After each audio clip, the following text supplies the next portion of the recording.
आपण 10 प्रश्न ऑलरेडी युट्यूबवर टाकलेले आहे। आता नंतरचे 10 प्रश्न।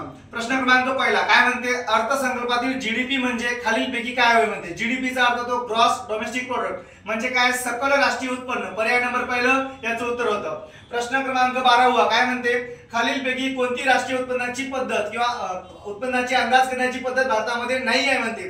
भारतामध्ये 3 पद्धत आहे, एक उत्पादन पद्धत, एक उत्पन्न पद्धत आणि एक खर्च पद्धत। मग कोणती नाही आहे, तर आयात निर्यातची पद्धत नाही आहे, त्यामुळे पर्याय नंबर दुसरा उत्तर असेल। प्रश्न क्रमांक 13 काय म्हणते, देशातील लोकांचे राहणीमान जर ठरवायचं असेल तर कशाच्या बेसवर ठरवलं जातं, तर ते दडे उत्पन्नाच्या बेसवर ठरवलं जातं। पर्याय नंबर पहिला उत्तर असेल। प्रश्न क्रमांक 14 काय म्हणते, हरित लेखा प्रणाली म्हणजे राष्ट्रीय उत्पन्न मोजताना काय कशाचा विचार केला जातं, तर याच्यामध्ये प्रदूषण व पर्यावरणाच्या हानीचा विचार केला जातं। पर्याय नंबर तिसरा याचं उत्तर होतं। प्रश्न क्रमांक 15 काय म्हणते, भांडवलशाही अर्थव्यवस्थेमध्ये उत्पादन साधनाचे स्वामित्व व नियंत्रण व्यवस्थापन कोणाद्वारे केले जाते। भांडवलशाहीमध्ये परिपूर्ण खासगीकरण असतं, त्यामुळे खासगी व्यक्तीद्वारे परिपूर्ण हँडल केलं जातं।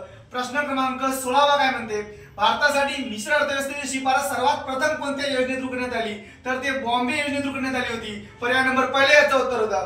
प्रश्न क्रमांक 17 काय म्हणते, जागतिकीकरण म्हणजे काय। जागतिकीकरणाचा अर्थ होतो की देशाची अर्थव्यवस्था इकॉनॉमिकल ग्रोथ हे जगामध्ये म्हणजे जागतिक अर्थव्यवस्थेपर्यंत जोडणे, याला जागतिकीकरण म्हटलं जातं। प्रश्न क्रमांक 18 काय होतं की भागीदारी संस्थेत भागीदारीची जबाबदारी केवढी असते, तर अनलिमिटेड असते, अमर्यादित याची जबाबदारी असते। प्रश्न क्रमांक 19 यूटीआय व आयडीबीआय या वित्तीय संस्थांची स्थापना कोणत्या पंचवार्षिक योजनेमध्ये करण्यात आली, तर तिसऱ्या पंचवार्षिक योजनेमध्ये। तिसरी पंचवार्षिक योजना 1961 ते 1966 च्या दरम्यान होती। तर या पंचवार्षिक योजने दरम्यान काय केलं होतं, तर यूटीआय आणि आयडीबीआय या वित्तीय संस्थांची स्थापना करण्यात आली होती। प्रश्न क्रमांक 20 आणि आजचा शेवटचा, गरिबी हटाव ही घोषणा कोणत्या योजने थ्रू करण्यात आली होती, तर हे 5वी योजना 1974 ते 1978 या कालखंडामध्ये 5वी योजना होती। तर पर्याय नंबर दुसरा याचं उत्तर संपलं कार्यक्रम।